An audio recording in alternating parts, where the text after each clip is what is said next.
እና የችግሩን ሶሉሽን ማግኘት አይችሉም። And because of that, they cannot find the solution. 50% መምጣት አይችሉም። They cannot find the 50% of the solution. በሚቀጥለው ዓመት ይሄ ዓመት But this year, እግዚአብሔር አምላክ the Lord God ለብዙዎቻችሁ የጸሎትን ኃይል ይሰጣችኋል።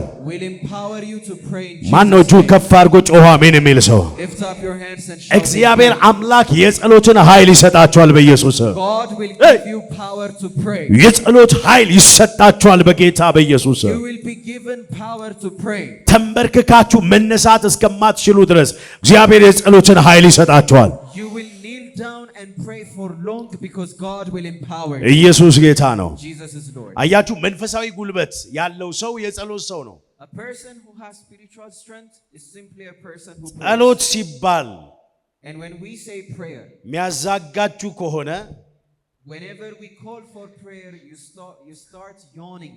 ጸሎት ሲባል የተለየ ሮንግ አይነት የሚሰማችሁ ከሆነ When we call for prayer and you start feeling bored, ራሳችሁን ቼክ አድርጉ። then you need to check yourself. ከኔ ጋር ናችሁ? ራሳችሁን ቼክ አድርጉ። Then you need to check yourself. ለምሳሌ ምግብ አንዳንድ ሰው ሲታመም ነው በስጋው የምግብ አፒታይዝ ምን የሚያደርገው የሚቀንሰው።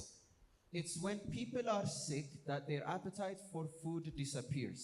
ሁሉም ሰው ካያችሁ ምግብ እንደፈለገ አይበላ። የታመመ ሰው ጋር ሂዱ እስቲ ሆስፒታል ተመርጦ ከዛም ውስጥ ማይበላ ብዙ ሰው አይበሉም። እንደው If you ever check someone who is sick in the hospital, they will only eat food that is prescribed to them because they can't eat other food. ምርጥ ቁርጥ አሁን ቁርጥ ሰዓት ቁርጥ አሁን በዚህ ሰዓት ኖርማል የሆነ ሰው ጤነኛ የሆነ ሰው ቁርጥ ሲባል አብዛኛው ሰው ይወዳል ኢትዮጵያዊ።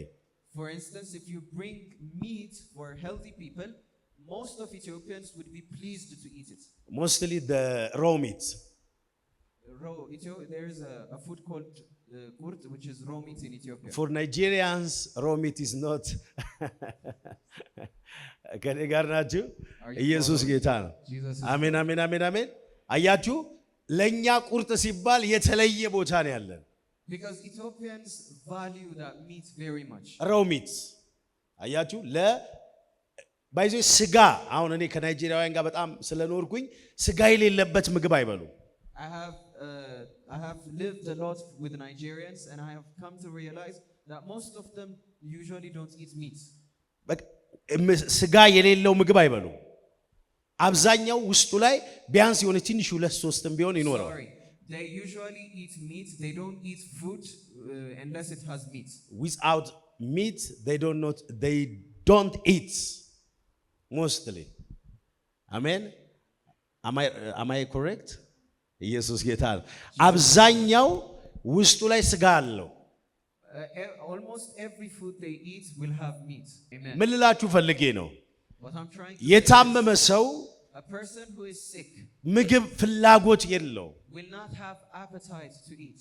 አያችሁ ብላ እባክህ ብትለምኑት በቃ ብታለቅሱ ብትንከባለሉለት አይበላም። You can cry, you can roll over so they can eat, but they're not going to eat. እንዳይበላ ያደረገው ምንድነው? የጤንነት ምንድነው? የሄልዝ የቦዲ ችግር ነው፣ ውስጣዊ ችግር ነው።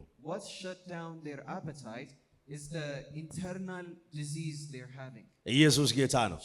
The same ደግሞ መንፈሳዊ ህመም ያለበት ሰው ጸሎት ሲባል ያቅለሸልሸዋል።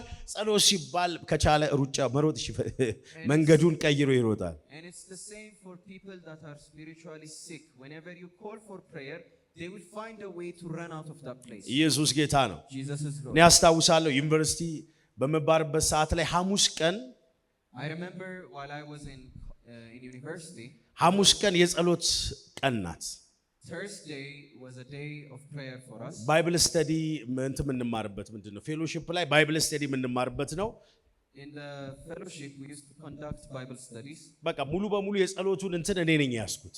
And I used to handle or lead the prayer session. እና የጸሎት ቀን መጥተው በትንሹ 3 ሰዓት 4 ሰዓት ጸልየው ነው የሚሄዱት። And then when they come, they would pray for at least 3 hours and then leave. ምክንያቱም በጸሎት ውስጥ ያለውን መንፈሳዊ ኃይል አይቻለሁ።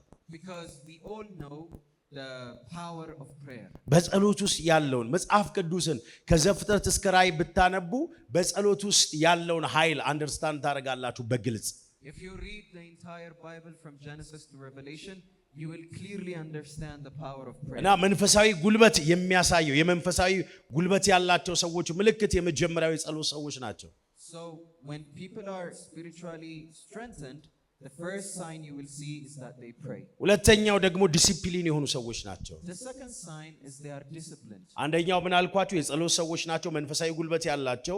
ሁለተኛው ደግሞ ዲሲፕሊን የሆኑ ሰዎች ናቸው። So I said the first sign that spiritually strengthened people is that they pray, and secondly they are disciplined. ለምሳሌ ዲሲፕሊን ምንድነው? ዲሲፕሊን ውስጥ በጣም ብዙ ነገር አለ። What is discipline? አንደኛው ዲሲፕሊን ውስጥ ታይም ማኔጅመንት ይባላል። There's time management and discipline. ጊዜን መጠቀም፣ utilizing our time. ሰዓትን መጠቀም። Using our time. በጣም የሚገርመው ነገር ነገ የሚባለው ቀን መጥቶ ያቺ ሰዓት ለምሳሌ እግዚአብሔር ተናግሮን ምንድነው በዚህ ሰዓት ላይ ጌታው እንገኛለን ብለን በዛ ሰዓት ላይ አለመገኘታችን የመንፈሳዊ ጉልበት አቅም አለመኖራችን የሚያሳየው ነጥብ ነው። For instance, if we set an appointment with God that we're going to appear before him at a certain time and then we don't appear, it shows us that we are not disciplined. ለምሳሌ መስሪያ ቤት ላይ አንድ ሰው ዲሲፕሊን ያልሆነ ሰው ፕሮግራም ምንድነው የሥራ የሚጀምረው 2 ሰዓት ተኩል ነው። For you can see this in work environment where a person who doesn't have discipline. ኢየሱስ ጌታ ነው። Jesus is Lord. ያ ማለት በቸልተኝነት የእግዚአብሔርን ቤት ያገለግላል፣ በቸልተኝነት የእግዚአብሔርን ቤት ይሰራል ማለት ነው። If we bring it to our case, it means people will neglect building the house of God. ከዛ ራሱ ሲስተሙ ራሱ ይተፋዋል። And because of that, the system will spit out this person. ይተፋዋል። ኦሬዲ በሰዓት አይመጣም።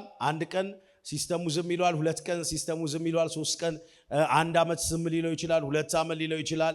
የሆነ ሰዓት ላይ ሲስተሙ ሙሉ በሙሉ ይተፋዋል። They don't come on time for 1 or 2 days, maybe for a month or a year. The system might tolerate it that long, but at a certain point it will spit them out of the system. ለምሳሌ ሌላ ሀገር ላይ በእንደዚህ አይነት ባህሪ ወክ የምታደርጉ ከሆነ የቀጣይ የሥራ መስመራችሁን በሙሉ ነው የሚቆረጠው። And in other countries, if you have such behavior, it will affect your future career. መስራት አትችሉም። ስራ ለምሳሌ ካናዳ ላይ ብትሄዱ ካናዳ ላይ በስራችሁ ላይ ሮንግ ነገር ካለባችሁ ቲን ነምበር ሶሻል ኢንሹራንስ ነምበር ይባላል። በዛ ሶሻል ኢንሹራንስ ነምበር ላይ ፕሮፌት መስፍን ዲስ በቃ አለቀ። ለምሳሌ መኪና እየነዳው ከተቀጣውኝ ፋይሌ ላይ ይገባል። ምን ተብሎ ሶሻል ኢንሹራንስ ነምበሬ ላይ መኪና ሲነዳ እንደዚህ አጥፊ ነው፣ ይሄ ፐርሰናል ባክግራውንድ ቼክ ሲደረግ ምንድነው አጥፊ ነው። ስራ ልትቀጠር ሂድ፣ ሶሻል ኢንሹራንስ ነምበርን አስገብተው ሲመቱት ያንተ ባክግራውንድ በሙሉ ይገለጣል። For instance, if you go to places like Canada, there is something called social insurance number, which is assigned to every person there. And if you make major faults in your workplace, or maybe you could be doing it while you're driving, it will be written on your social insurance number, and anybody online can look it up and find out about your background and your mistake. ኢየሱስ ጌታ ነው። በጣም የገረመኝ ይሄ ባይብሊካሊ ነው። And this system is a biblical system. በጣም የገረመኝ ማለት መጽሐፍ ይኸውላችሁ እናንተ ኃይላችሁን ባልሰጣችሁት ልክ ኃይላችሁን ያልሰጣችሁት ነገር ለእናንተ አይሰጣችሁ። Because if you don't put effort into something, that something will not value you in return. ለምሳሌ መስሪያ ቤት ሂዱ። You can go to your workplace. 8 ሰዓት ካልሰራችሁ ከመስሪያ ቤት የምታገኙት ኢንካም አይመጣም። You are expected to work there for 8 hours. If you don't fulfill that requirement, then the money assigned for you will not come to you. መጽሐፍ የትጉ እጅ ይላል። The Bible says the hand of a hardworking person. ተግቶ የሚሰራ ሰው እጅ ይላል። ተግቶ በትጋት የሚሰራ ሰው The hand of a diligent person. ባለጠግነት በህይወቱ ይከተለዋል። በትጋት የሚሰራ ሰው will never experience poverty, the Bible says. አያችሁ በትጋት የሚሰራን ሰው ምን አይከተለውም? ድህነት አይከተለውም። It says a person who is diligent will not experience poverty. ትጉ እጅ የተባረከች ትሆናለች ይላል። It says a diligent hand is blessed. አያችሁ ትጋት ምንን ያመጣል ማለት ነው? ትጉ ስለሆነን ነው የምንባረከው። መጽሐፍ ይኸውላችሁ እንቅልፍን የሚወድ የተበጫጨቀ ልብስ ምን ያደርጋል? ይለብሳል። The Bible says that a person who loves slumber and sleep will wear tattered clothes. ያ ማለት እንቅልፍን የሚወድ የማይሰራ ሰው፣ ትጉ ያልሆነ ሰው፣ ዲሲፕሊንድ ያልሆነ ሰው በህይወቱ ላይ የተበጫጨ ደግሞ ዛሬ የሌላችሁን ነገር ነገ ማምጣት አትችሉም።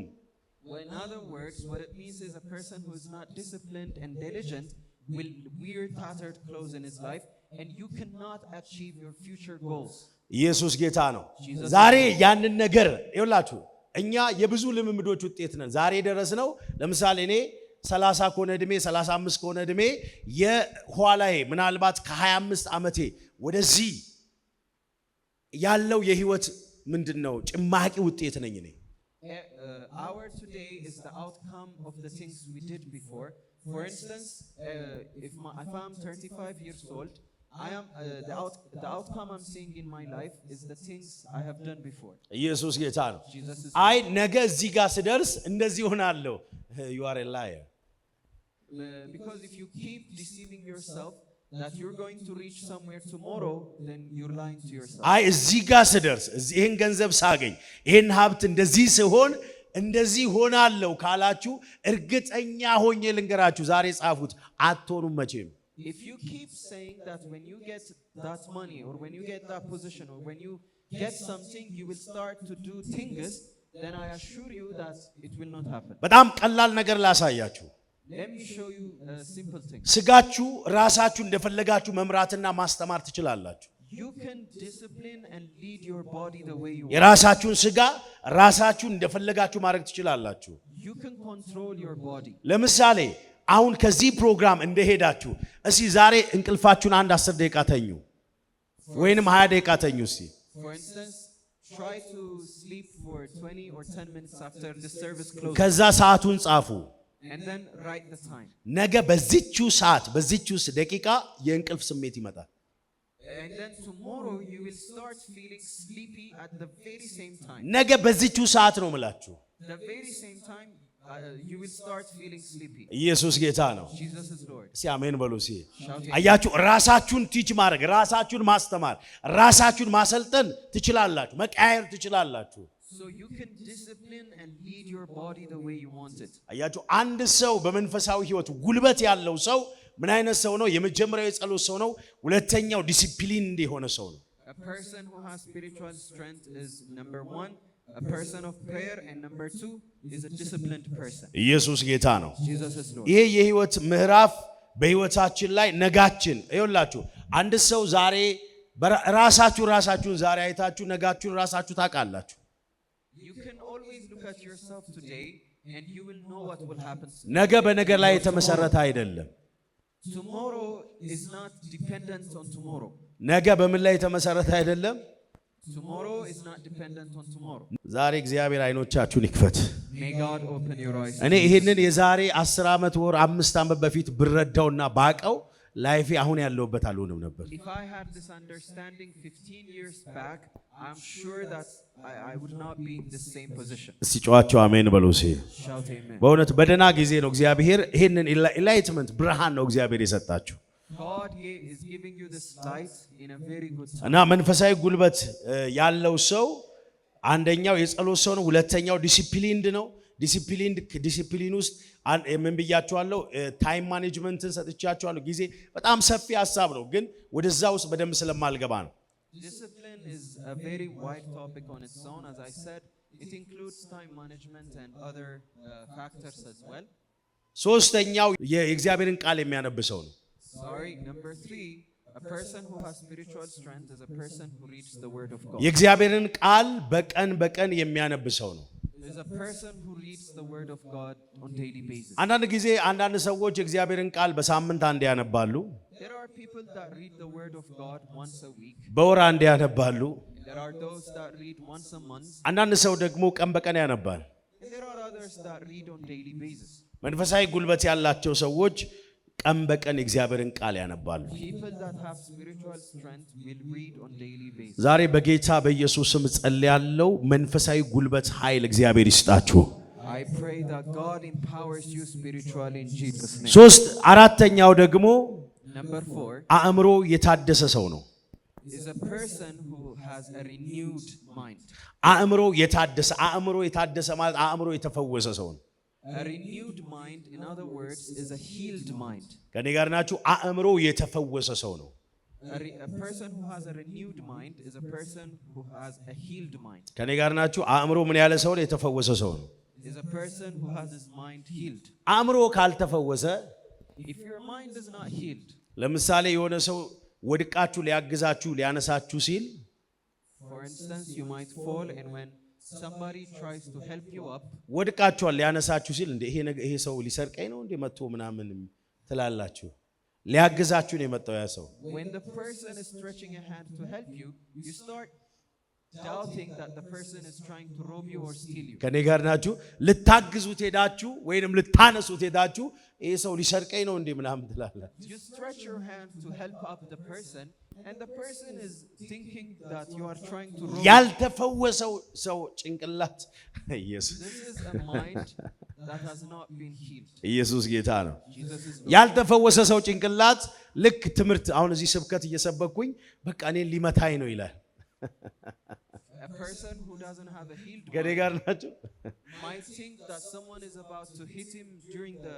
preaching or እኔ እየሰበኩኝ እግዚአብሔር በቃ እቺ ቃል እኔን ሊመታኝ ፈልጎ ነው ይላል maybe the prophet is mentioning this word so he can hit me ኢየሱስ ጌታ ነው አያችሁ ያልተፈወሰ ሰው ጭንቅላት ይሄ ነው this is how people think when their mind is not ከመለወጥ ይልቅ የሚለውጥ ቃል ወይንም የሚረዳ አያችሁ የሚረዳ ቃል እየመጣ ያ የሚረዳውን ቃል ከመረዳት ይልቅ ያ የመጣውን ቃል ኢግኖር ለማድረግ የተዘጋጀ ሰው ጭንቅላት ማለት ነው they have a mind that is ready and prepared to reject words that is coming their way to help them አያችሁ የመጣው ሊረዳ ነው that word is coming to help them የመጣው ሊቀይር ነው ኦ ጂሰስ it came to change their life የመጣው ሊባርክ ነው it came to bless them ግን የመጣውን ያን በረከት ሪጀክት ያደርጋል but their mind rejects it ዛሬ በኢየሱስም እንደዚህ አይነት ኔጌቲቭ የሆነ አእምሮ ከመንገዳችሁ ላይ ይነሳ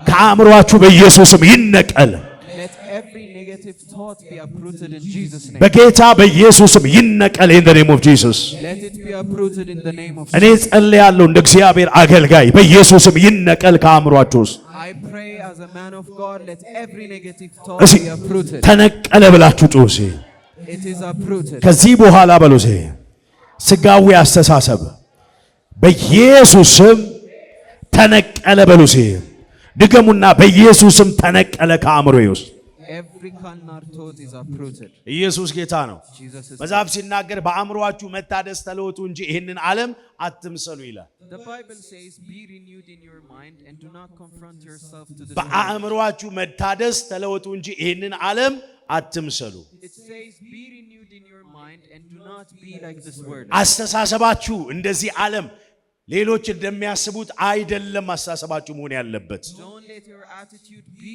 like other people ኢየሱስ ጌታ ነው Jesus is Lord ክብር ለናዝሬቱ ለኢየሱስ ይሁን Glory be to Jesus ሲአሜን በሉ ሲ Shout amen እግዚአብሔር አእምሮአችሁን ይፈውሰው May God heal your mind እግዚአብሔር አስተሳሰባችሁን ይፈውሰው May God heal your thoughts እኔ ጸልያለሁ በጌታ በኢየሱስም ይሄ 2018 ኔቨር እንደ 17 አትቀጥሉ በኢየሱስም I pray that you will not continue this year እግዚአብሔር former years እንደውም እግዚአብሔር እድልን ከሰጣችሁ ጊዜን ሰጥቷችኋል በጌታ በኢየሱስም ተመሳሳይ ሆናችሁ አትቀጥሉ በኢየሱስም God has given you the privilege to be in this year you will not remain the same ስንፍና አብሯችሁ አይቀጥል Laziness will not continue ስንፍና አብሮን አይቀጥል በኢየሱስም Laziness will not continue with us ብርታት በኢየሱስም በእኛ ላይ ይሁን I call this diligence on us ከሮጥ ነው ከሰራ ነው በበለጠ መሮጥ የምንችልበት ጸጋ በኢየሱስም ይብዛልን I pray for grace that we work harder than any other time እንዳትሮጡ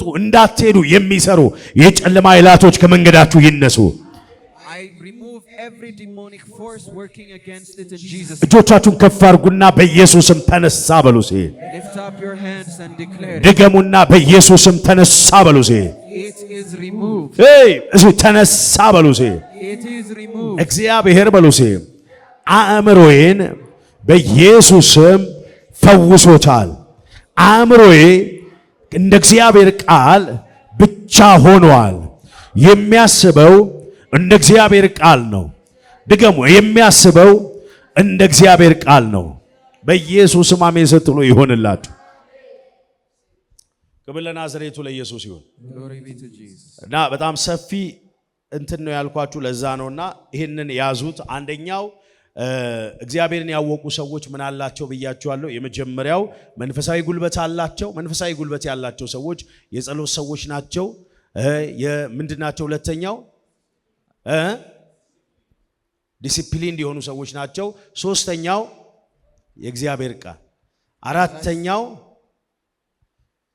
አሁን መጨረሻ ላይ ሰጠዋቸው